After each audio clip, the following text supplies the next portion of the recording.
네. 모의고사 11회다, 그죠? 11회. 기준 개정된 게 있어서 기준만 먼저 좀 말씀을 드리고 보도록 할게요. 뭐 몇 개 안 되는데 법이 7월 13일자로 일반 법은 다 바뀌었습니다.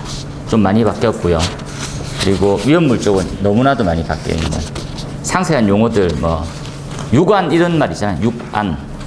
유관 알죠? 유관을 좋은 말로 맨눈 이렇게 바뀌었습니다. 맨눈이니까 낯설더라고. 유관이라니까 그걸 좀 고급지다 느낌인데 맨눈이라니까 맨눈 뭐지? 맨눈. 유관으로 맨눈 이렇게 그러한 설명들이 좀 많이 바뀌어 있어서 우리가 직접적인 연관이 있는 것들은 요건 이제 기준이 7월 22일자까지 해서 개정되어 있는 사항이고요. 오늘 24일이니까 앞으로 계속 개정됩니다. 계속. 그래서 주요 사항들이 있으면 예상 문제로 이제 바꿀 거고 우리 교재에 반영되어 있는 내용도 있죠. 이제 뭐 개정될 거다라고 하는 형태로 들어가던데 이제 확정이 돼 버렸기 때문에 기술사 시험일 때는 법은 예정안으로도 시험에 출제됩니다. 근거는 없는데 이제 기술적인 개념으로 해서 어떤 게 낫느냐 이런 거죠. 그래서 도입 예정인 뭐 이런 말 많이 씁니다. 도입 예정인. 그래서 그게 좀 나쁘죠. 잠시 보시면 1번에 유도등 및 유도 표지가 있죠. 거기 보면 입체형이라고 하는 형태가 우리 교재에는 넣어놨는데 확정돼서 정의 한번 쭉 읽어 놓으세요. 그죠? 유도등의 표시면이 2면 이상으로 하고 표시면을 각 면마다 피난구 유도 표지가 있어야 된다. 여기 이제 실제로 현장에서 좀 많이 씁니다. 검색해서 보시면 입체형이다 해서 이렇게 돼 있는 거죠. 이렇게 돼 있는 타입. 그죠? 그래서 튀어나와 있어가지고 벽면에 이렇게 딱 붙여놓으면 이렇게 보면 바로 튀어나와 있으니까 잘 보입니다. 그죠? 그래서 이런 표지는 굉장히 많았었는데 지금 나와 있는 등을 이렇게 좀 튀어나오게 만들기가 지금 쉽지 않았을 텐데 만들기 시작하는 형태죠. 그래서 여기 이제 제일 문제점이 뭐가 있었습니까 하면 불필요한 요소들이 많이 있는 거죠. 이렇게 디귿자로 꺾이는 벽에 이렇게 여기에 출입구가 있는 거예요. 이렇게. 그럼 이 노등을 어떻게 설치해야 될까? 이 꺾이는 복도에 대한 이제 모퉁이 같은 개념이니까 여기다 이렇게 설치하고요. 여기 또 이 노등을 다는 거예요. 이렇게. 이게 이중률인 거라 쓸데없이. 그래서 어떻게 여기다가 입체형을 이렇게 설치하면 통로 유도등을 달 필요가 없게 됩니다. 되게 단순하면서도 이 유도등이 다 붙어 있는 거예요. 이렇게. 뭐한 짓이지 생각하는데 법상으로 좀 애매해서 3번에 5조의 피난구 유도등에 신설됐네요. 그죠? 이렇게 보니까 7월 8일자로 피난층으로 향하는 피난구 위치를 안내할 수 있도록 위의 항에 따라서 그래서 피난구 유도등의 면과 수직이 되도록 유도등을 추가 설치해라. 그죠? 그래서 말 그대로 디귿자 복도 형태로 이해하시면 되겠죠. 근데 입체형 설치하면 한 개만 설치해도 된다 이런 말이죠. 그래가지고 피난구 유도등 이제 입체형 많이 설치해라. 네. 통로 유도등의 설치 기준도 좀 바뀌었네요. 그죠? 보면 복도에 설치할 것, 복도 통로 유도등이니까. 그런데 설치하되, 그죠? 입체형으로 설치하거나 바닥에 설치할 것, 뭐 이런 말로 나와 있고. 그 다음에 나에 보면, 구부러진 모퉁이, 보행거리 20m, 그죠? 기점으로 뭐 이런 말 추가로 좀 많이 되어 있으니까 참고로 한번 보시면 되겠고. 용어가 약간 좀 깔끔한 정리가 좀 필요하네요. 유도등에 여기 빠져있던 부분이다. 그죠? 그래서 지금 나와 있는 형태가, 지금 3호, 그죠? 신설되어 있는 거. 내열, 내화 배선. 내열, 내화는 옥내소화전 기준점으로 해서 시험 기준 자체가 변경되어 있기 때문에 그걸 좀 더 주의 깊게 보시고 가시라 말씀을 드렸어요. 그 내용 보시면 되겠고. 10조에는 이제 제외 대상에 관련되어 있는 부분인데, 실제로 이제 모호했던 말이죠. 쉽게 도달이라고 하는 개념이 도대체 얼만큼 거리입니까? 이렇게 갑론을박이 많았어요. 그래서 유추해 보자면 비상조명등의 정도 거리, 비상조명등은 거리가 명시되어 있잖아요. 그 범위 정도로 해놨습니다, 지금.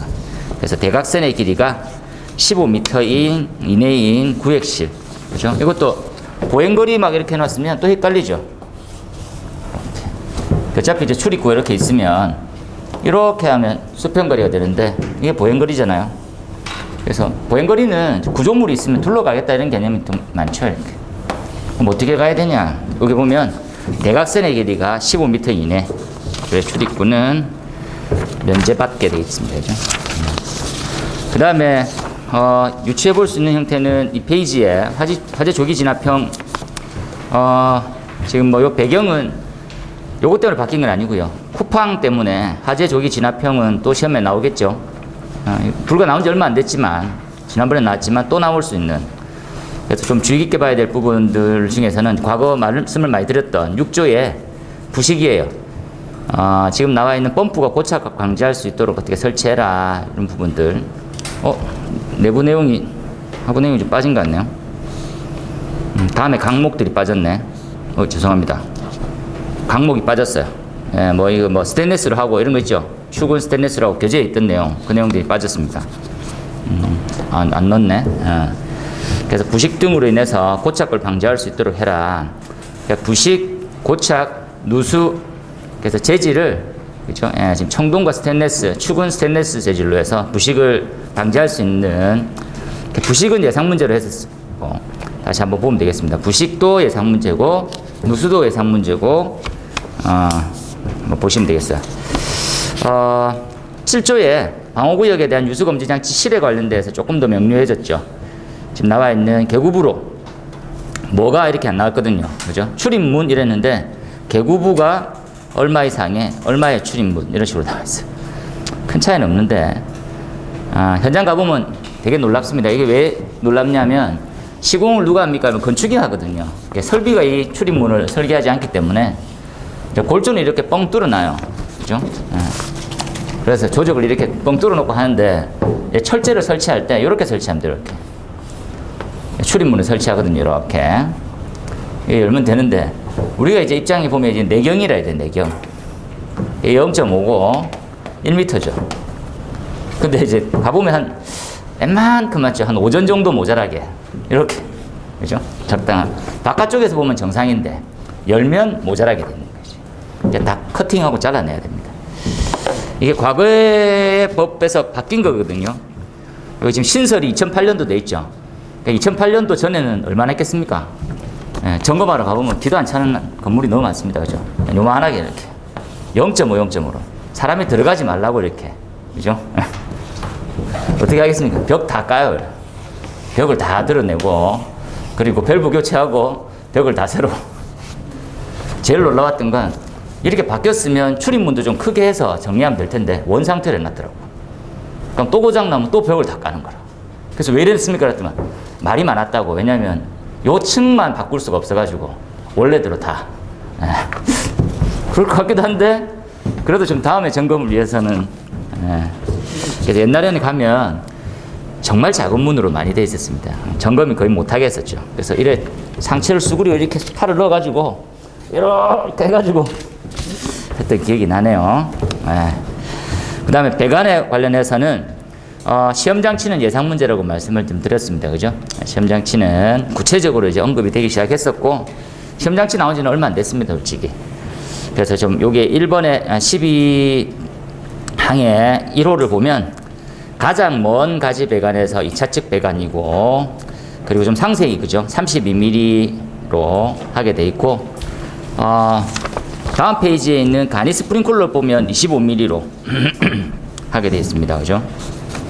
그래서 이게 큰 의미가 있나? 이렇게 생각이 좀 드네요. 그죠? 근데 32mm가 할 수 있는 물의 양이라고 하는 게 있을 테니까 그걸 아마 고려해서 반영되어 있지 않을까 하는 생각이 듭니다.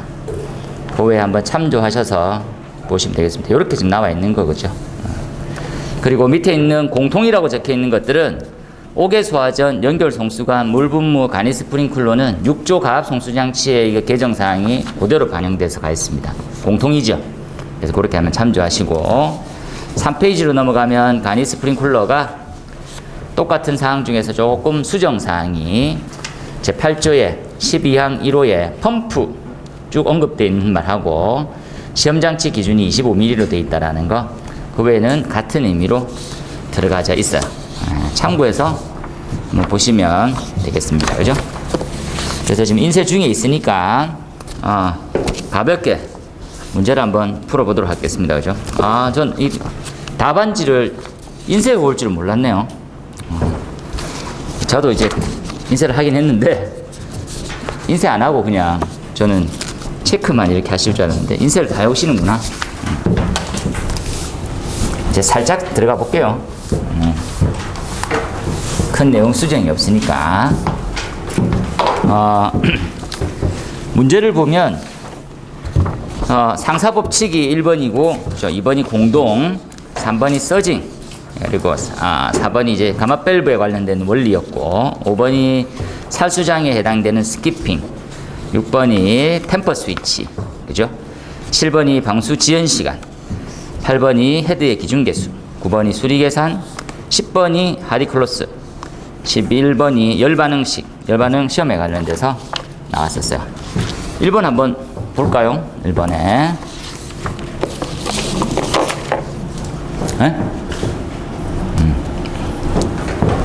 1번입니다. 상사법칙 유도는 그냥 쭉 해놓으세요. 그죠? 상사법칙하고 그리고 이제 우리가 말하는 비속도의 유도는 같은 흐름으로 세팅을 한번 해주면 좋습니다. 요 공부는 1번, 2번의 한번 같은 의미로 정리를 한번 하시고 순서대로 이렇게 늘 보면 이렇게 보면 되죠. 펌프, 그러니까 소방에서 펌프를 이렇게 선정해요. 그죠? 펌프 선정. 어떤 펌프가 제일 좋냐? 이렇게. 어떤 펌프는 요 펌프가 좋죠. 요 펌프. 유량의 변화에 따라서 양정이 일정한 펌프가 제일 좋아요. 제일 유사한 놈이 누구냐? 이 펌프를 찾은 거지. 얘가 이제 원심이에요. 원심. 이 원심 펌프에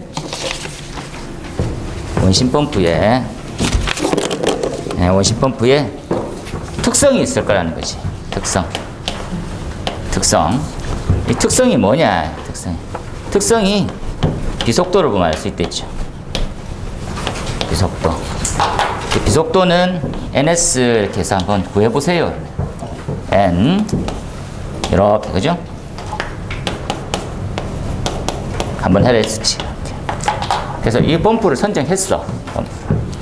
이 펌프는 어떠한 특성을 가지고 있겠네요. 어떤 특성 잘 이해하세요.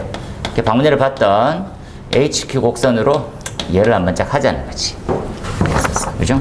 그러면 고정값이라는 게 정해져 있는 값이에요. 이런 것들이 있을 거라는 거지. 그럼 어떤 문제점이 있습니까? 한번 고민해 보는 거지. 이런 문제점들은, 그죠? 공동이 생길 수가 있어, 문제점.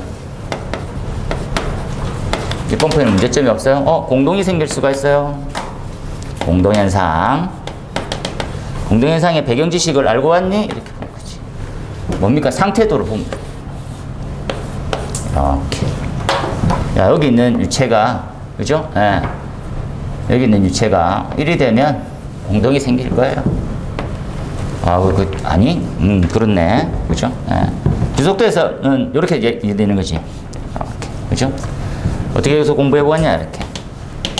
비속도가 일치하면, 같은 성능을 가질 거라고 예측하실 수가 있어요. 그 형태를 상사라고 부릅니다. 상사법칙은요, 이렇게. 쓰면 됩니다. 그죠? 야, 너 이런 곡선을 가지고 있냐? 그러면 이 곡선하고 똑같아. 그래서 보면 똑같습니다. 이렇게 예측할 수 있어요. 이게 이제 상사한 것이 두 곡선의 기울기가 같다라는 거예요. 기울기가 같으면 같은 성능을 예측할 수 있어요. 갖는다라는 거. 그거 이제 의미를 잘한 거지. 그죠? HQ 곡선은 가장 기본으로 이해하세요. 이렇게 네가 알고 있는 형태는 뭡니까? 유량이 증가하면 양정에 대한 변화는 이렇고요. 우리가 말하고 있는 동력의 변화 맞습니까? 이건 효율이고 동력은 이렇게 바뀔 것 같이, 그죠? 이렇게. 그래서 동력과, 그죠? 효율과 예측해서 알 수 있을 거라는 거죠. 공동현상이 생기면 소화 실패 빠질 수가 있어요. 소화 실패 빠질 수 있지. 그래서 어떻게 대비를 할 거냐? 공동현상을 네가 이해를 했지? 이해를 했으면 대한 대책을 만들어서 궁극적으로는 문제 없도록 이런 말 많이 쓰지. 법정, 방수압과 방수량이 나오게 만들어주면 돼요. 그러다 우리는 소화진압이라는 개념을 써요. 그지? 불 꺼졌네. 불 꺼지는 걸 뭘 알 수 있습니까? 라면 아니 말단에서 소화전만 기준으로 말단에서 0.17하고 0.7 메가파스칼 이상만 나오면 불은 꺼질 거래.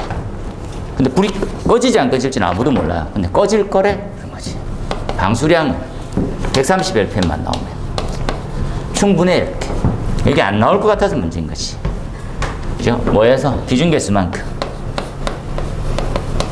개수의 말단에서 나오는 거지. 공동은 좀 더 많이 들어갈 수 있죠. 공동에 대해서는 이렇게 해서 큰 덩어리를 지어서 얘가 시험 제일 많이 나왔으니까 정리를 잘해주면 좋겠다. 그죠? 뭐가 문제가 되겠습니까? 하면 이렇게 빼서 네가 얘기하고자 하는 것들이 뭐였지? 지금 나와 있는 MPSH, 네가 보고 있는 R이보다, 그죠? AV가 더 커야지만 정상이죠. MPSH, AV 이때 발생하는 거지. 그래서 어떻게 하면 대책이 MPSH, AV는 뭘로 이루어져 있는데 보는 거죠. 뭐가 있습니까? 대기압, 그죠? 빼면 플러스 마이너스에 낙차가 있지. 얘 또 마이너스가 될 수도 있어요, 그죠? 이하고 낙차, 얘 마이너스, 얘는 플러스가 되겠네. 마찰 손실, 또 포화수증기압, 그죠? 이렇게 해서 정리하시면 됩니다. 이렇게 한 번쯤 이해해서 보세요. 그래서 어떻게 하면 되겠냐? 거두절미하고 얘 고정값이라 했지. 얘가 곱하기 1.3을 했을 때 얘보다 더 얘가 더 크면 되지. 그죠? MPSH AV가 MPSH R이보다 이렇게 되면 됩니다. 그럼 절대 생기지 않는다라는 거지. 제일 좋은 방법은 뭘까요? 설치 때는 낙차로 이런 거지. 설치 시는 낙차를 고려하고 유지 관리 때는 마찰 손실을 고려하면 돼요. 마찰 손실을 고려하면 문제가 없어지는 거지. 이게 한 어른이었어요. 시험에 나오고 얘 나왔었고 얘 자주 나오고, 그죠? 얘도 한번 나왔었네요. 잘 써야 돼, 잘. 그죠? 그래서 지금 묻는 포지션은 어디고 어떤 것 때문에 하는지를 잘 알고 써야지. 이 새끼는 알고 쓰고 모르고 쓰고 외워서 썼는지 생각하고 썼는지 알 수 있어요. 그게 어떻게 알 수 있을까 하면 59점 항상 받는 사람이 있어요. 계속 58.9점 받는 사람이 있어요. 그 사람의 답을 보면 우리가 55점 정도만 경험하고 오면 그 답을 보면 약간 좀 모자란 것 같네요. 이런 말을 해. 자기는 50점밖에 안 되면서 알게 된다니까. 이게 뭐하고 똑같냐면 여러분이 지금 엄청 잘하시는 분도 계시겠지만 노래를 이제 잘하진 못해도 잘 듣잖아요. 그러면 들으면 가수네, 일반인인데 잘하네, 이런 차이가 있다고. 그 한 것을 알게 된다는 거지. 그래서 그거까지 레벨을 가게 되면 어디쯤 갔습니까? 40점 되는 몰라. 다 잘해. 그죠? 이 사람 노래 잘하고 저 사람 노래 가수인가? 일반인인가 구별을 못해. 근데 우리가 많이 듣다 보고 많이 답을 쓰고 많이 써보고 내가 점수에 오르게 나면 이 답 잘 썼는데 조금 더 부족하네 라가 나와요. 그래서 55점까지는 그냥 생각 없이 살고 55점부터는 조금 더 이렇게 풀어나가야 좀 더 빨리 도달하는 거구나 이렇게 알게 됩니다. 이렇게 풀면 되겠어요. 그죠? 그래서 그 내용에 대해서 정리된 것은 여기서 양념처럼 상사는 유양축의 해지죠. 몇 가지들만 좀 주의합시다라고 하면 이런 것들이다. 그죠? 이런 것들. 이런 거 공식들이 반영되어 있어야지만 우리가 이제 유도식을 잘 할 수가 있지. 자, 한번 체크해서 보세요. 요거, 그리고 토리첼리. 이런 것들이 들어가 있어야지만 유도가 돼요. 그래서 답을 처음 딱 쓸 때 필요 방정식이라는 게 있어요. 예, 예, 예. 이걸로 해서 유도한다 이렇게 설명해서 풀어나가면 좀 더 부드럽게 전달이 되는 거지. 다들 알잖아요. 유황축의 해지는. 그리고 끝에는 뭐 양념처럼. 실제로 제일 많이 쓸 때가 어디 있을 것 같아요? 그러면 일반적으로 곰곰이 고민해보면 펌프의 회전수를 더 빠르게 하는 형태의 상황이 있을까요? 없을까요? 펌프 회전수를 있습니까? 펌프 회전수. 펌프 회전수를 높였어. 그래서 성능이 더 잘 나오게 만들어주는 환경이 있냐는 거지. 어디서? 에? 펌프의 회전수를 높인 거라니까. 정축은 아직 멀었어. 왜 애꿎은 건물을 먼저 손댑니까? 펌프를 손대야지. 펌프 회전수를 어떻게 하면 올리냐고. 어떤 펌프는 회전수를 올릴 수 있다 했는데 어떤 펌프?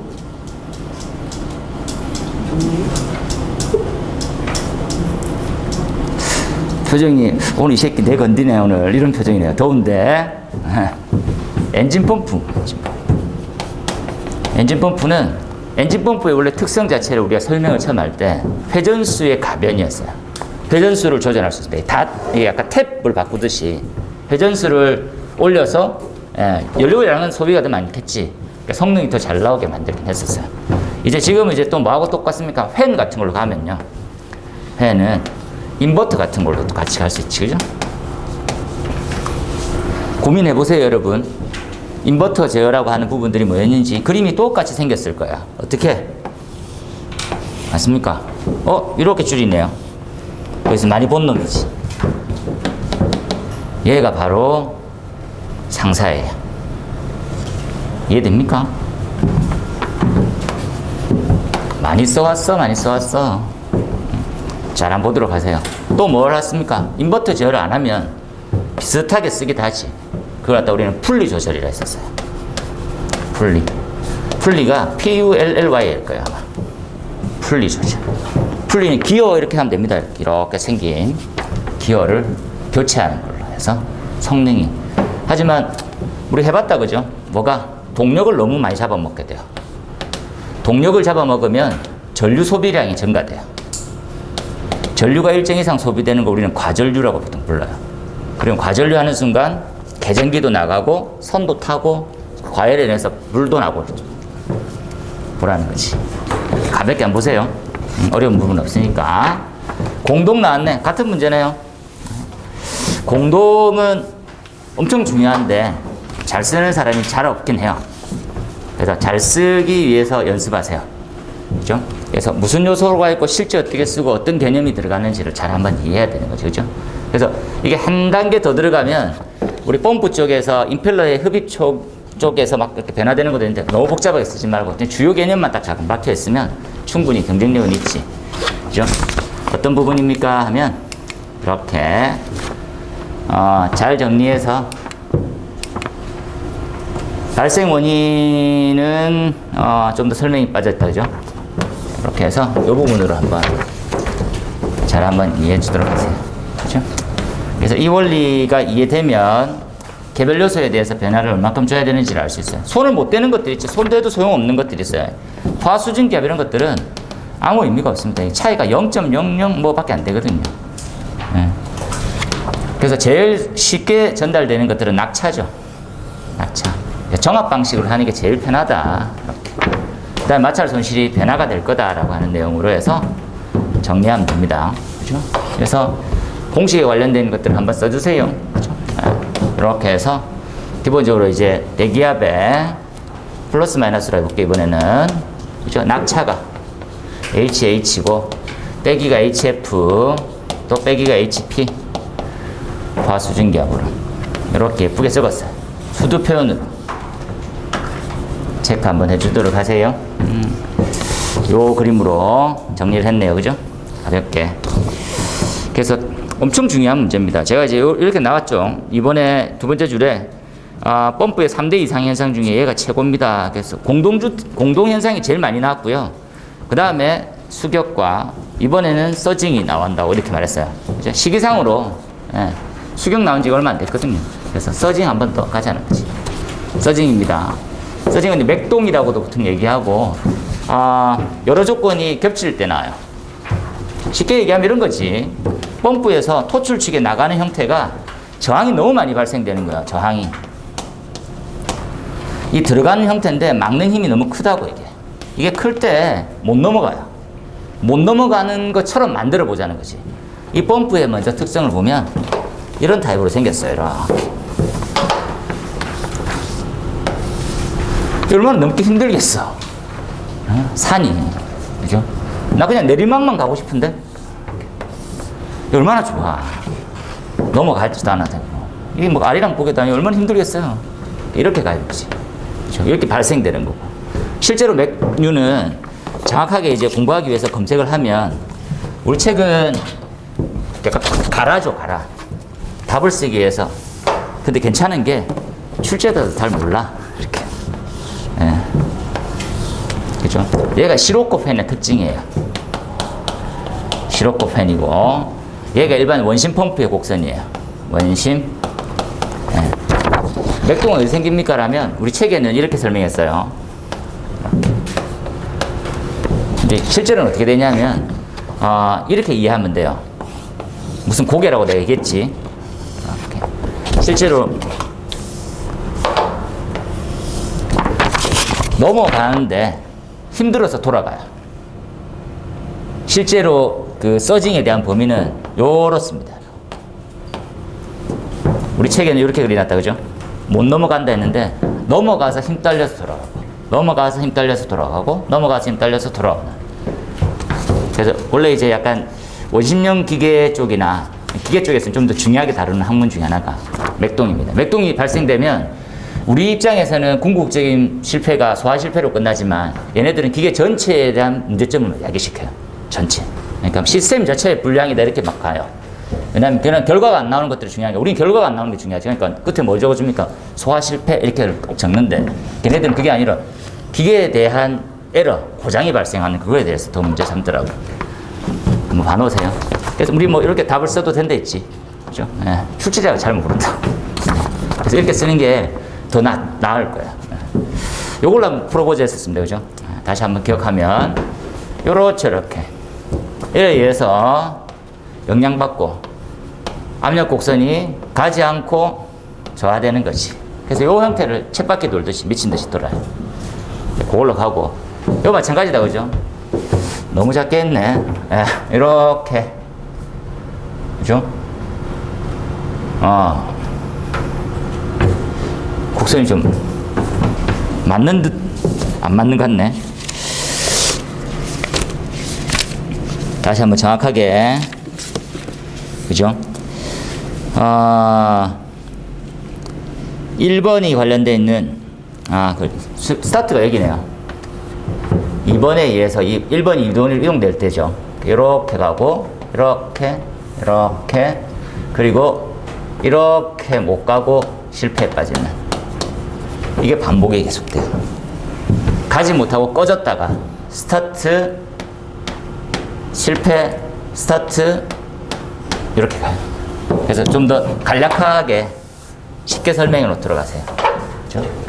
우산형을 그릴 때 이렇게 곡선의 형태가 잘 그리기가 힘드네요. 그죠? 이렇게 돼 있을 때 곡선보다도 더 올라가야 되는데 이렇게 되겠다. 그죠?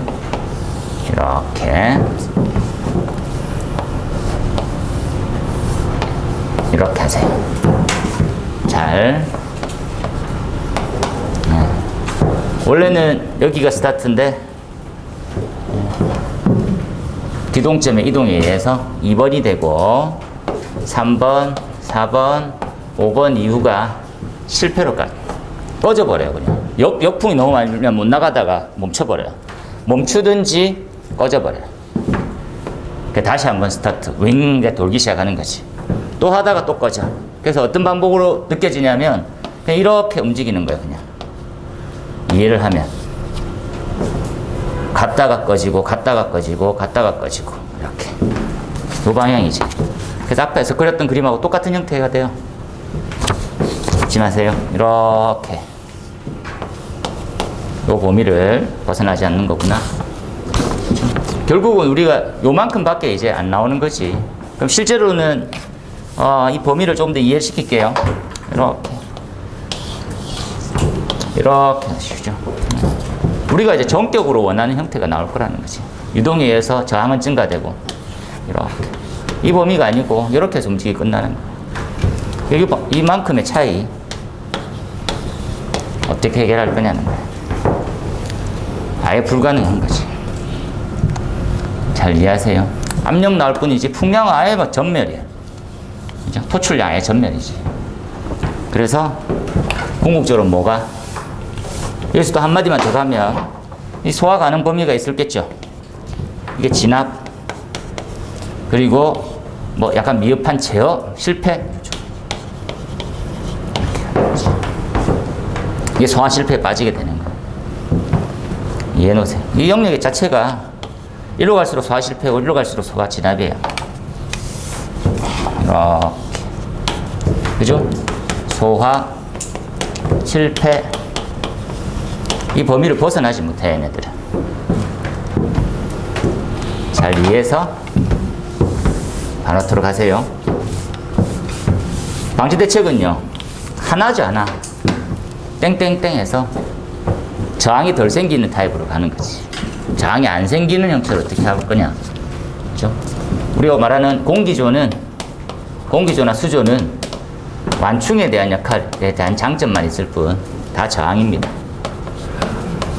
그래서 토출 측에는 안 두는 게 바람직하다. 이렇게 이해하고 강압 밸브 관련해서는 한번 시험에 제일 많이 나왔던 게 첫 번째가 뭐가 나왔습니까 하면 4번에 감압 방식이 제일 많이 나왔어요. 어떻게 하면 감압이 필요하냐 다시 한번 더 이해시킬게요. 이렇게 이 반대되는 형태가 과압이죠. 과압으로 인해서 너무 많은 피해가 생겨요. 과압으로 인한 부분들 수계에서만 잠시 언급한다 했습니다. 그죠? 수계 앞쪽에서 옥내 소화전 같은 경우에 옥외 같은 경우에 그죠? 0.17에서 0.25에서 0.7까지 여기까지가 이제 제어가 가능한 영역이에요. 사람이 훈련을 받지 않은 형태가 제어 가능한 이때부터는 피해로 갈 수 있는 거지. 어떤 피해? 잡는 사람의 피해와 수선의 피해로 갈 수도 있어요. 수선 잘 이해해서 보고 또 뭐가 있냐? 스프링클러도 마찬가지로 했다 그죠? 스프링클러도 우리가 말하고 있는 0.1에서 1.2메가파스칼 여기서는 조금 주의를 해냈습니다. 그죠? 1.0이라고 하는 부분이 우리가 사용 압력에 대한 기준 아니에요. 승인품이지, 승인. 이상으로 갈수면 갈수록 뭐합니까? 소화 패턴도 바뀌고, 패턴이라고 하는 형태가 바뀌고요. 실패율이 높아져요. 왜? 미분화됩니다. 물 입자가 미분화돼요. 한 5kg 이상 확 나가면 이게 분무기처럼 확 나요. 그래서 이제 화세를 갖다 제어만 가능하지 불이 꺼지기 쉽지 않습니다. 원래 스프링클러라고 하는 부분들은 다시 이해하지만 이게 목적이죠. 이게 이렇게. 근데 압력이 높아지면 이렇게 날아가요. 도달되는 양보다는 위로 많이. 이게 방사량 자체가 우리가 말하는 스프링클러에 불을 끄는 가장 큰 목적은 바닥이거든요. 화면에 얼만큼에 대해서 주수가 가능한지가 더 중요해요. 그죠? 그래서 생각해보면 바닥면이죠. 바닥의 주수량이 상대적으로는 크고 패턴상으로 굉장히 작아지는 거지. 되겠습니까? 그래서 실제로 불 끄기가 너무 힘들어지는 거지. 이렇게. 안 꺼지진 않아요. 워낙 이제 나오는 양들이 많아지는 거니까. 추가로 하면 뭡니까? 이렇게 수원량 부족이 되죠. 그래서 대안은 뭐니? 터졌을 때 한번 고민해보자. 완벽하게 해석은 안 돼도 수리적으로 한번 계산해볼게요. 계산할게요. 이렇게. 그 외에도 엄청나게 많죠. 과압은 문제점 이렇게 딱 생각합니다. 어떻게 감압벌을 하는 게 제일 좋겠냐? 첫 번째, 펌프 별도 이렇게. 그죠? 예. 두 번째, 펌프를 별도로 하는데 중계 펌프처럼 쓰는 거예요. 중계 펌프. 두 번째, 고가로 낙차로. 고가 수조 플러스, 뭐, 감압 밸브로. 이런 게 방법 있잖아요, 여러 가지. 현장에서 제일 많이 쓰고 있는 것들은 뭡니까? 라면 예를 한번 들어서. 이렇게, 그죠? 고가 수조. 맨 위에는 펌프가 압이 안 나오니까 펌프로.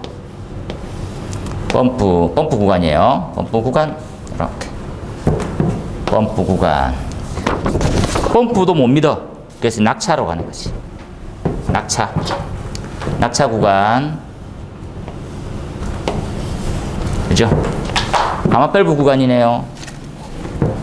감압 밸브 구간. 아이고. 다시. 그렇습니다. 여기가 펌프. 펌프. 가압 구간이고요. 얘가 자연 낙차. 얘가 감압 밸브. 이 구간이지. 제일 많이 쓰고 있는 방법입니다. 참고로. 지금 우리가 묶고자 했던 거는 직동식과 파이로트식은 쉽게 이해를 했습니다. 구조를. 직동은 우리가 말하고 있는 릴리프 밸브하고 똑같이 생겼어요. 똑같이. 네. 똑같이. 쉽게 이해하면 평상시 열어주는 형태고 평상시 닫아서 당겨서 얘는 밀어서 평상시 열려 있고요. 얘는 당겨서 열려 있는 타입이에요. 그래서 중간 챔버로 통해서 이중 완화 장치가 들어있기 때문에 굉장히 유동적으로 스무스합니다. 이게 이제 파이로트식을 꼭 써야 되는 이유 중에 딱 하나가 이 감압이 급격히 바뀌는 게 아니고 자연스럽게 이렇게. 그러니까 감압을 시키면 이렇게 움직여요. 스무스하게. 얘는 단차처럼 톡톡톡 이렇게 내려가듯이. 약간 뭐라든 불규칙적이라 해야 되나? 약간 좀 그렇습니다. 좀 힘들어요. 네. 그래서 가격이 훨씬 더 비싸죠. 생유세도 비싸죠. 요거 하나 또 넣고 요거 또 넣고 당연히 비싸겠지. 그죠? 국산 밸브인데도 불구하고 가격이 좀 비싸더라고요. 참고해서 가놓으세요. 구조를 더 쉽게 설명했으니까 최근 참조하고 좀 더 부드럽게 쓰시면 되겠습니다. 요 약간 찝찝해서 지금 스키핑 있죠? 우리가 말하고 있는 스프링 쿨러에 가장 좋은 점들이 많은데 장애가 하나 있죠. 살수장애. 장애 발생되는 것들 뭐가 있습니까? 첫 번째가 스키핑. 그죠? 두 번째는 뭐 헤드 자체의 문제도 있을 수 있어요. 헤드 자체. 로지먼트라고 생깁니다. 로지먼트는 부품이 입구를 막는 현상이에요. 쉽게 얘기하면. 부품이. 실제로 뭐가 있습니까 하면 감열체를 단순화시키지 않으면 무조건 생겨요. 감열체를 단순화시키지 않으면. 그래서 보기 예쁜 형태들이 최악이 되는 거지. 그래서 이 시험을 꼭 해줘야 돼요. 이 시험의 조건은 외국은 어떻습니까 하면 헤드를 이렇게 갖다 놓고 이렇게 온도를 올리는 거지. 그럴 때 터지는지 안 터지는지 봐요. 뭘 해놓고 여기 사이에 가압을 다 시켜놔요. 가압. 우리가 쭉 안 해봤던 게 뭡니까? 가압하지 않는 빈 헤드를 열풍으로 가열시킨 거예요. 그러니까 헤드 성능이 안 나오지 않아야 되는 거지. 왜? 바람도 잘 불고 있고 너무 좋은 거라. 그런데 어떤 현상이 생깁니까? 바닥에 우리가 말하는 버너를 펴놓고 하게 되면 열에 대한 흐름상으로 감열이 잘 될 수도 있고 안 될 수도 있고 식을 수도 있고 영향을 받을 수도 있거든요. 두 번째, 물을 안 채우고 해왔거든. 그러니까 직접적인 문제점이 뭐가 생기는지 몰라. 차츰차츰 바꿨어요. 지금 보시면 아시다시피 열 반응 시험도 지금 추가가 됐고 시험에 나옵니다. 요거 하기 시작한 거지. 그죠? 실제로 가보면 너무 재밌는 게, 우리가 요렇게 생긴, 그죠? 이렇게. 덕트가 있어, 덕트. 열풍기 덕트. 열풍기 덕트. 바람. 여기다 뚜껑 있지, 뚜껑. 뚜껑 딱 열면 헤드가 이렇게 달려있어요, 이렇게. 그래서 뚜껑 딱 닫고, 땡! 치면, 윙! 있다가 타이머 띵! 헤드 터졌네, 끝이에요. 얼마나 재밌어, 열풍기로만. 재밌는 나라였다니까. 동작 안 하지 않지. 그러니까 어떻게 헤드가 점점 발전돼요. 이렇게도 바꿔놓고 저렇게도 바꾸고 이렇게도 바꿨는데도 다 터져. 야, 전 세계적으로 제일 예쁜 헤드가 우리나라에서 나오기 시작한 거예요. 그렇죠? 그래서 최악의 헤드는 플러시 타입입니다. 이름 자체도 플러시 하잖아요. 얼마나 이쁘겠어. 실내 다 이거 쓴다. 동작 안 되는 일이죠, 일이. 유리볼브도 고민이 많아요. 로지먼트 반드시 해주세요. 법은 도입됐는데 중요하지. 그러니까 점점 바꿔나가고 있습니다. 그죠? 그래서 실제로 열을 때우고 물을 충전해서 헤드 시험을 해야 되는 거지. 꼭 필요합니다. 그 다음 뭐가 있습니까?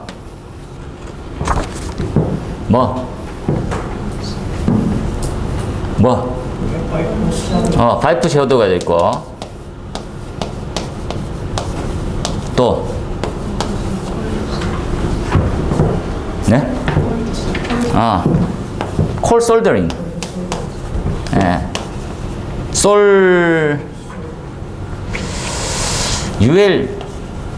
ULDIR인가?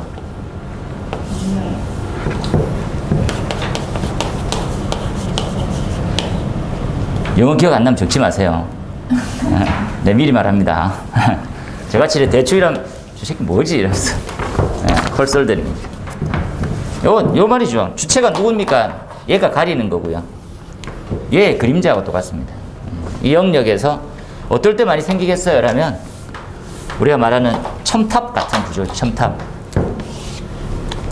경사면이 있으면 우리는 세 가지에 대한 지식이 딱 축적이 돼야 돼요. 뭡니까? 라면 수평의 흐름보다 이래야지 뭡니까? 이 경사면의 흐름이 뭐가 더 빨라요? 얘가 1이라면 얘는 이렇게 되겠다, 그죠? 그래서 유속이 빠른 만큼 헤드 개방이 빨라질 거라는 것들 예측해야 됩니다. 중요해요. 두 번째, 면에 가장 감열받기 쉬운 형태로 헤드를 설치하는 게 이상적인 거지. 어떻게 설치하는 게 좋습니까? 어떻게? 이렇게 설치하는 게 좋나요? 이렇게 설치하는 게 좋나요? 어떻게 설치하는 게 좋겠습니까? 어떻게? 밑에 거 설치하는 게 좋겠지. 이상적으로. 그죠? 근데 이 30cm 이내에 들어가면 요게 가장 바람직하지만 이렇게 설치하고 있는 거지. 원래 이렇게 설치해야 됩니다. 이렇게. 그죠? 예. 그 다음 세 번째는요. 상부 헤드 개방이 하부 헤드에 장애를 주는 거지. 그래서 첫 번째, 감열 두 번째, 장애 세 번째 시킬 거예요. 그래서 경사면만 보고도 이해할 수 있는 게 세 가지가 있다라는 거. 잊지 마세요. 그렇죠? 시험에 나와요. 조기 개방돼요. 맞습니까? 그래서 어떤 문제점이 생깁니까 하면 개방되지 않아야 될 헤드까지 터질 수가 있어요. 헤드가 많이 터지면 좋지 않습니까? 그렇지 않아요. 헤드는 터져야 되는 헤드가 바로 터지는 게 제일 좋은 방법이에요. 그렇죠? 터지지 않아야 될 헤드가 터져버리면 수온 부족이 생겨요. 잘 이해해서 보세요. 그래서 어떻게 이러한 구조를 이해하면 ESFR이 되는 거지. 이해됩니까? 면이 평평하게 가야 돼요. 몇 분의 1? 얼마? 1000분의 120? 168. 그렇지. 1000분의 168이라는 게 1000 168 이런 말이지. 멀리서 보니까 수평이죠. 이렇게. 이해하세요? 그러면 이렇게 하면 안 됩니까? 안 된다고. 기준 개수 몇 개? 12개. 몇 분? 60분. 압력이 얼마나 높겠어요? 어디서 어디까지? 시험에 나왔다 이 표. 이번에 쿠팡 싹 다 하고 있어야 되는데 지금 쿠팡 하자. 어디서 어디까지라고요? 왜 자꾸 되물으면 자신감이 없습니까? 아, 어디서 어디까지? 다시 0.1 0.1에서 0.52 0.52 메가파스칼. 야, 우리 다 책이 있는데 끝까지 나를 보내. 털어도 나올 게 없는데 얼마로 돼 있습니까?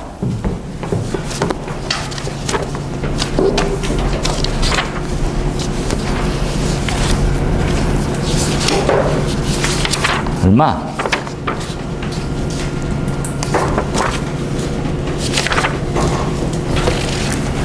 (0.1에서) 0.5. 오! 와, 나오면 합격이시네요.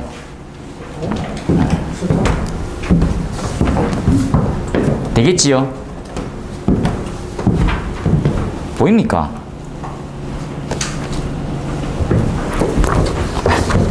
보인다고 봅시다. 아, 여기까지 했어요. 콜솔더링도 마찬가지다, 그죠? 예. 이때 로즈먼트하고 좀 닮은 부분이 있죠. 예. 그냥 감열체가 식어버리는 현상도 많습니다, 그죠? 이렇게 한번 보고, 이 중에서 웬만큼 지금 또 언급도 됐었는데, 예, 한번 보고 가자는 것이. 고전적인 문제에 가깝습니다. 왼쪽은 발생 원인이고요. 오른쪽은 대책에 대한 부분들 조심해서 한번 보세요. 연이어서 한번 정리를 좀 하면 양념처를 이렇게 한번 볼까요? 우리 이제 그 기준은 1.8까지 지금 나와 있습니다. 1.8 이게 1.8, 2.1 이렇게 해서 국제 기준들이 조금 다양하게 돼 있는데 쉽게 이해하면 1.8 이하의 헤드 간격은 바람직하지 않다라는 거지. 인접 헤드를 감열 장애를 일으킬 수 있고, 그죠? 예, 문제가 생기는 거니까. 그때 하나 더 확장시켜서 공부를 하자면 살수에 대한 이제 원초적인 고민을 한번 해봅시다, 그죠? 살수 밀도를 어떻게 하면 높일 수 있을까요, 이렇게? 살수 밀도의 향상 방법은 어떻게 하면 살수 밀도라는 게 뭡니까? 라고 하면 이렇죠. 이게 살수 밀도예요, 단위. 그래서 우리가 이제 좀 더 넓은 의미로 조금 더 이해시키면 ADD, RDD라는 말을 써요. 이 ADD, RDD는 다시 한번 정리하지만 표준형에서 쓰지는 않습니다. 개념을 잡지 마세요.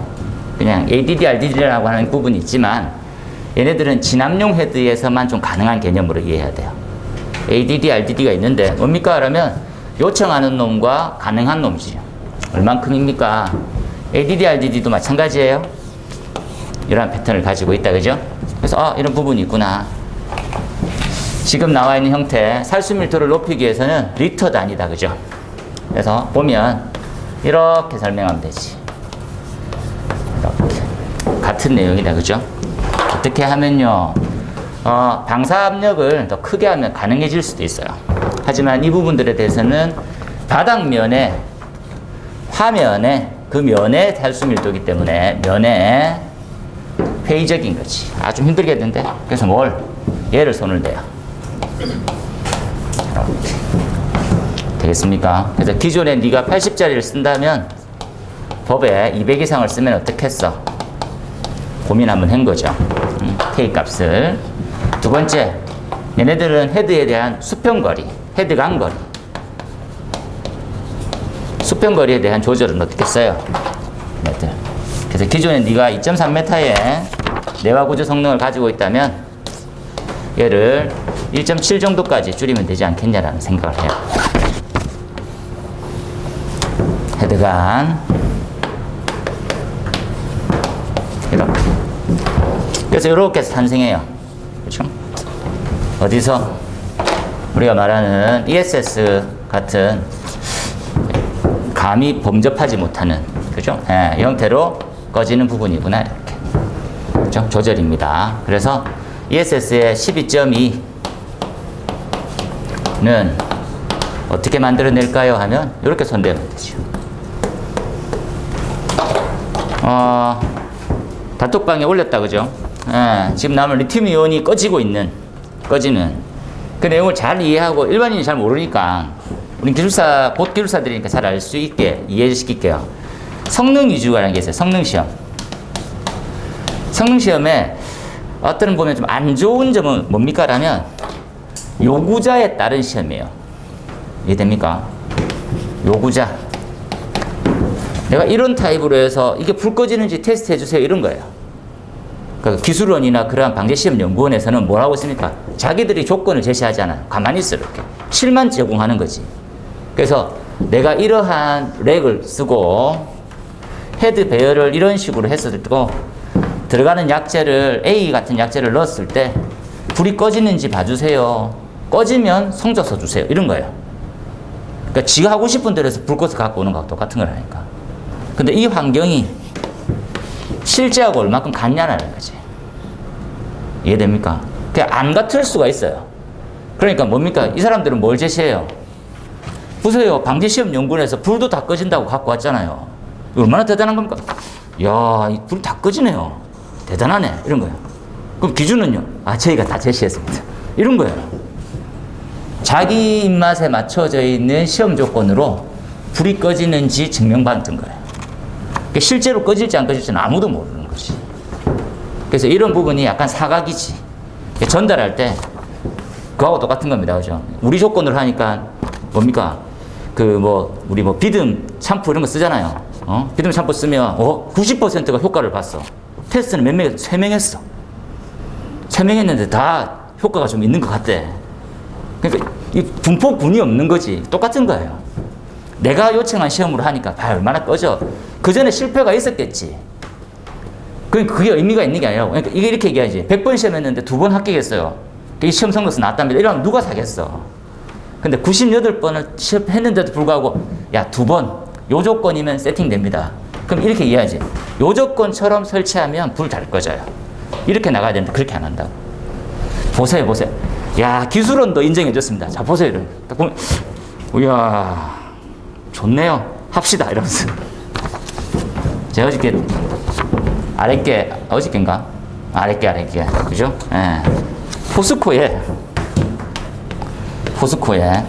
포스코라고 얘기하면 안 되지. 무슨 회사가 있어요. 예. 이거 다 편집될 겁니다. 여러분 기억에서 편집될 거라고 믿어요. 예.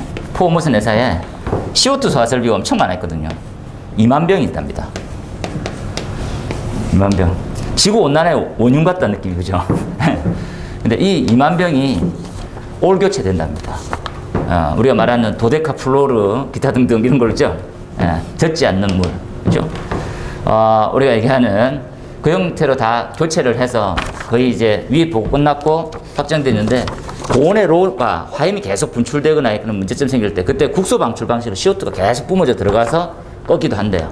그런데 인사사고가 나을 수도 있고 아닐 수도 있고 걱정한 우려 때문에 가스 약체가 다 교체되는데 그 가스 약체의 교체 비용이 1,000억이랍니다. 내가 한참 얘기 듣다 1,000억 들 얼마나 많은, 그죠? 잘 꺼집니다. 잘 꺼지겠죠. FK 이렇게, 그죠? 역시 포스코 이렇게. 포스코라면 안 되지. P4 발을 싹 담그고 있어야 되는데 그렇습니다. 이거 한번 보세요. 좀 더 확장적인 개념으로 가는 거지. 우리 지난번에 막판 뒤집기 했던 형태의 그림하고 닮았죠? 잘 이해해서 처음에는 이게 그건지 잘 몰라요. 자꾸 보면서 이게 그걸 수도 있겠다라고 찾아가야지. 알지? 6번입니다. 템퍼 스위치는 쉽게 얘기하면 개방 여부를 판단해 주는 거죠. 맞습니까? 우리가 이제 첫 번째 알아야 될 것들은 뭡니까? 급수 배관이라는 것들을 이해해야 돼요. 급수 배관만 잠깐 이해시킬게요.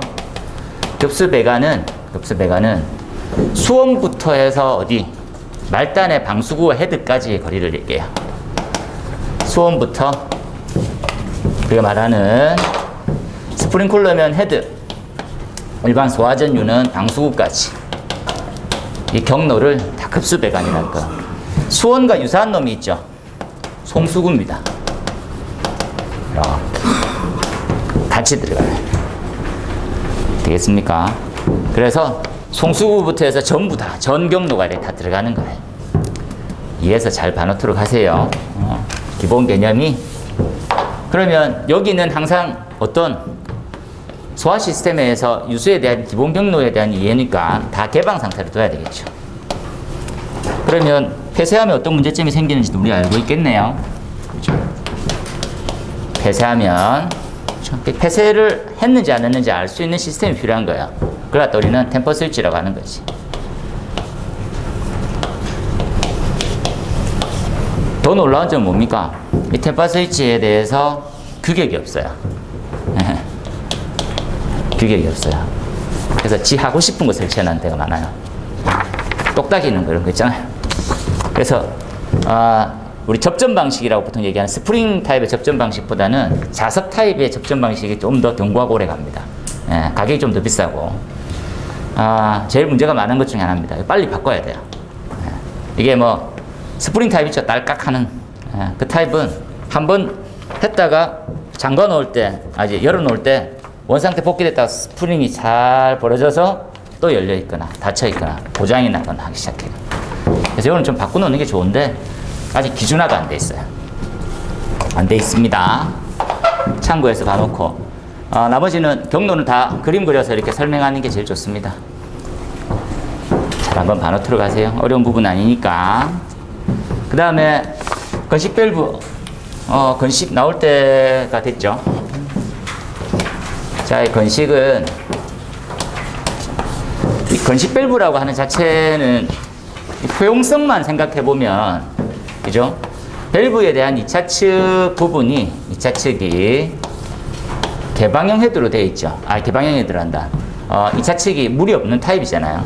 그래서 이 부분을 가압 공기로 해놨어요. 가압 공기 주체는 NFPA는 명시가 되어 있습니다. 그죠? NFPA는 공기 압축기에 관련되어 있는 기준이 있어요. 우리는 제품에 대한 시방에만 언급되지 따로 없습니다. 해놓으세요. 뭐가 문제일까요? 그러면 감지기를 쓰지 않는 장점과, 그죠? 감지기가 없다라는 장점과, 그죠? 설비가 엄청 간단하다고 하는 장점이 또 있어요. 하지만 문제점은 더 많죠. 문제점은 시험에 잘 나와요.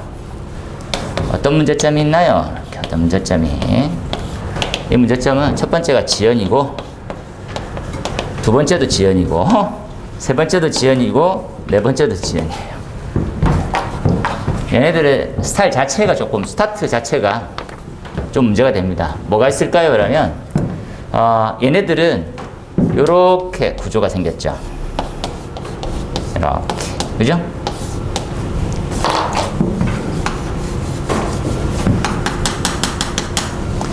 힘의 평형을 이 지점에서 잡죠. 됐습니까? F1, T1, A1, A2, T2, F2 이렇게 돼 있어요. 여기는 W 이렇게. F1은 F2 플러스 W 이 물을 마중물이라고 불러요. 이 물의 양이 많으면 지연이 발생하고 부족하면 오동작이 자주 발생해요. 이것도 시험에 나왔었습니다. 이 물이 커졌을 때 뭐라고 불렀나요?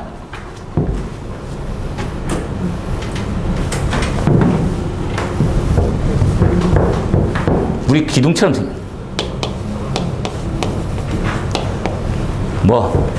워터. 오늘 영어 안 되네. CLOUM?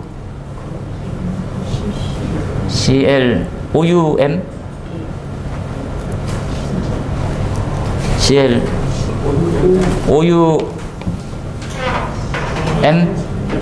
클러밍인데. 자꾸 마스크를 이렇게 가리시면서 속삭속삭속삭 이러니까 이건 들으라고 하는 건지 미기는 건지 애매합니다. 클러밍인데 CLO 중요하지 않아요. 물기둥 현상입니다. 물기둥 현상. 되겠죠? 요 두 개의 원리를 그림을 통해서 풀어나가 주셔야 돼요. 봅시다. 1차 측이 1MPa이면 지금 현재는 저압 방식을 많이 써요. 자, 그래서 한 10분의 1 정도 갑니다. 0.1MPa이에요. 컴프레셔 1kg짜리만 넣어도 금방 충전돼요. 밸브의 메커니즘상. 요즘은 정말 잘 설계를 하고 잘 만든단 말이지. 그죠? 하지만 문제점도 항상 발견되는 거죠. 시간이 지연되는 거. 여기에서 답을 뭘로 찾을까요? 첫 번째, 2차측 배관의 용량에서 찾습니다. 그래서 시험 장치 어떻게 해야 되는지 기준안이 나온 거야. 잘 이해하세요. 야, 뭘로? NFPA 500 갤런으로 되어 있긴 해요. 750갤런 2600 얼마 되죠? 2980 정도 됩니다. 한 3000 정도 될 것 같아요. 제 생각. 아닌가? 이 단위가 좀 기억이 잘 안 나네.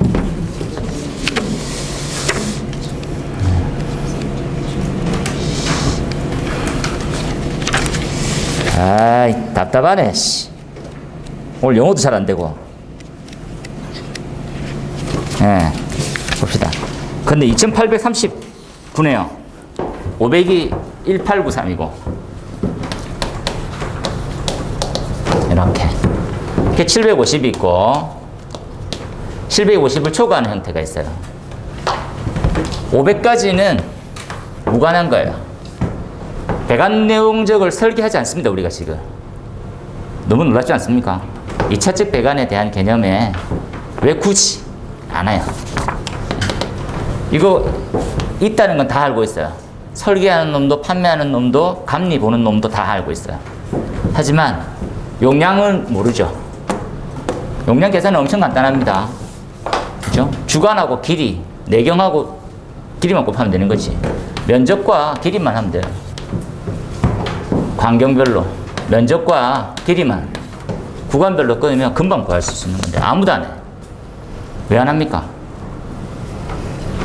내가 배울 때부터 안 해왔는 걸 굳이 지금 안 하는 거지. 그러면서 뭘 안 알고 있어요? 야, 내가 공부해보니까 난리더라 이게. 아무도 공부 안 해. 1분의 시간을 주는 거죠. 750 넘어가면 1분 이내에 물만 쏟아지면 괜찮아. 1차적으로 봅니다. 그죠? 두 번째, 어떻게 하면 더 빨리 조기에 개방될 수 있을까에 대한 대안으로 가는 거지. 그래서 우리는 퀵 오프닝 디바이스 이렇게 불러요. 되겠습니까? 그 두 가지 나오는 타입은 뭐하고 뭐, 엑셀레이터하고 익조스트가 나와요. 이것들이 왜 자꾸 필요합니까? 이렇게 나가는 거지. 그럼 지연은 정체가 무슨 시간하고 무슨 시간이 있냐는 거야. 무슨 시간?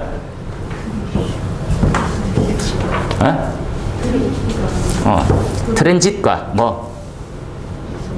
이 트랜짓 타임. 여기는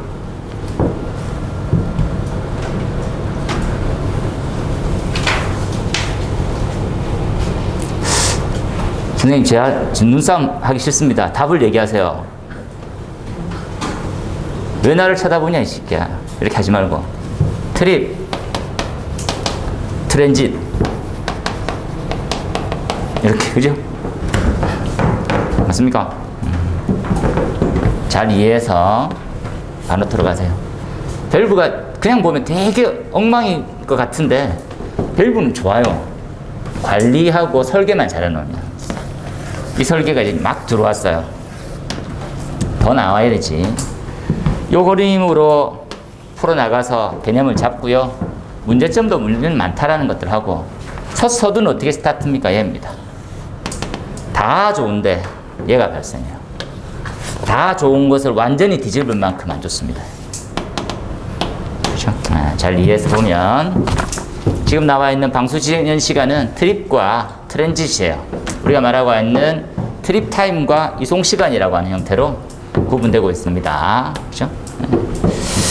공식 좀 들어가면 나아질 답으로 바뀌어가고 있어요.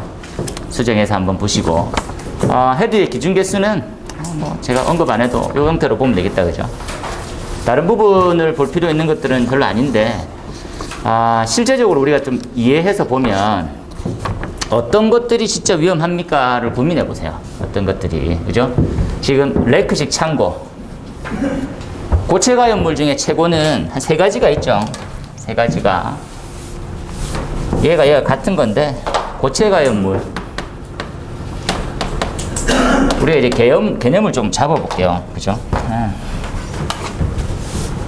뭐가 있습니까 하면, 이 가연물이라고 하는 것들은 이게 환원제입니다. 환원제. 이 고체는 기체보다 에너지가 훨씬 더 많이 가지고 있어요. 이렇게 이해하세요. 에너지가 크면 반응한 이후에 발열량도 크고요. 양력도 크고 방출되는 에너지도 엄청 많단 말이에요. 이렇게. 잘 한번 봐놓으세요. 고체 가연물을 최악의 상태가 우리는 특수인화물로 분류하고 있어요. 특수가연물로. 얼마큼 위험합니까? 위험물이에요, 위험물. 누구? 대통령 아저씨가 시행령으로 해서, 야, 이거 진짜 위험해. 날개를 지고 있는 거예요. 전체 적재하고 어떤 문제점이 있는지는 다 한번 보세요. 여기도 마찬가지로 뭡니까? 품명, 최대 수량, 그리고 위험에 관련된 데는 표지를 부착해줘야 돼요. 화재 엄금, 화재 주인 이런 식으로. 잘 한번 반호트로 가세요. 얘 저장하면 30개예요. 특히나 우리가 말하고 있는 뭐 몇 가지 있죠. 가연성 고체에 관련되어 있는 부분들. 주수소화해서 불은 절대 안 꺼집니다. 수소가스가 튀어나올 수도 있지. 좀 더 세밀한 분류가 좀 필요하긴 해요. 그리고 판매 잘 죽습니다. 그죠? 복합하고 이런 것들. 나머지 읽어보시면 될 것 같고. 그 다음에 나온 형태가 수리계산. 이건 이제 절차적인 문제로만 조금 이해하고, 절차에 좀 더 나은 형태는 하디클로스로 좀 봐주세요.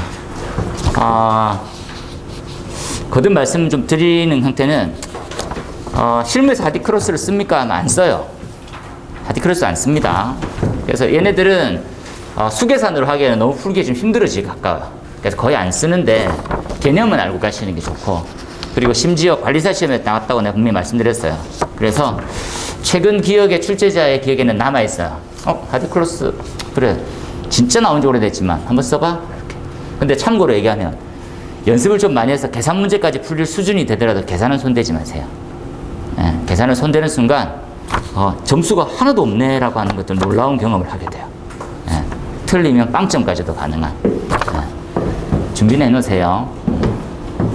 그 다음 나온 형태가 열반응 시험이에요. 그림을 한번 봅시다. 이렇게 뭐가 있었냐 이렇게, 그죠?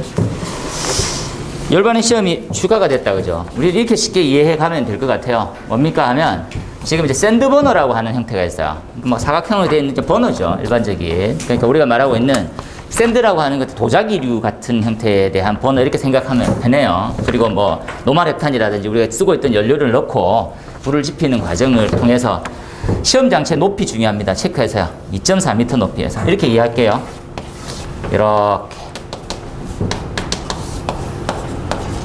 이렇게 돼 있어요. 되겠습니까? 여기에다가 몇 미터쯤요 이렇게 해놓은 거지, 그죠? 몇 미터입니까? 3.2m 해놨네요. 3.2m 이렇게 해서 설치해놨어요. 되겠습니까? 이렇게 지금 이건 5.1m고 요 헤드는 측벽, 요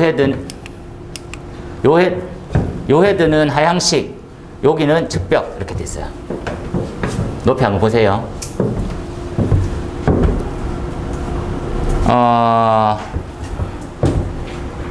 이게 시험 방식에 따라서 이렇게 바꾸는 형태인데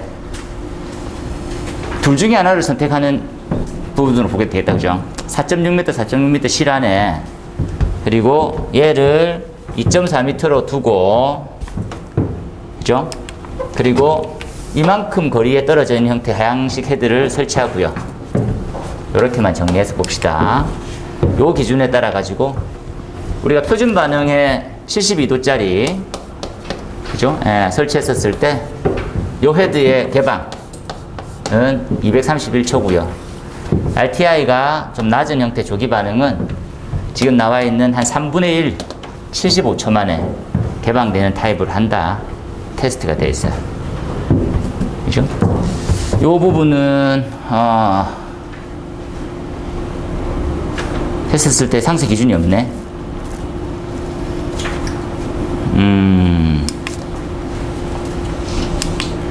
요건 좀 더 한번 검토를 좀 할게요. 근데 요거하고 뭐가 다르냐? 시간은 같은데.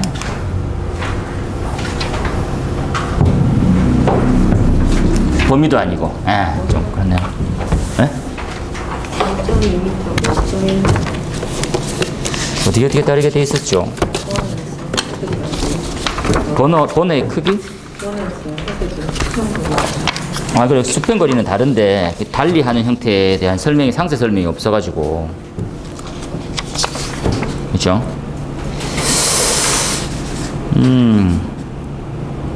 하향식 헤드를 위치를 하고 3.15만 제가 보고 있었는데, 조금 헷갈리네요. 번호도 똑같고, 시험장치 높이도 똑같은데, 이건 제가 좀 더 알아보겠습니다. 1차적으로는 두 그림 다 준비는 해두도록 하세요. 그래서 이 형태의 그림에 뭐 그렸어도 되고 아니면 이 형태로 정리하셔도 되고요. 그렇죠?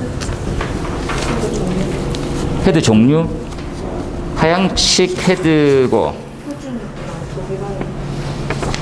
표준과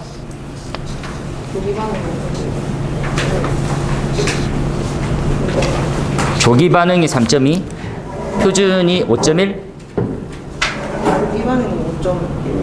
조기 반응이 5.1, 표준형이 3.2로 돼 있나요?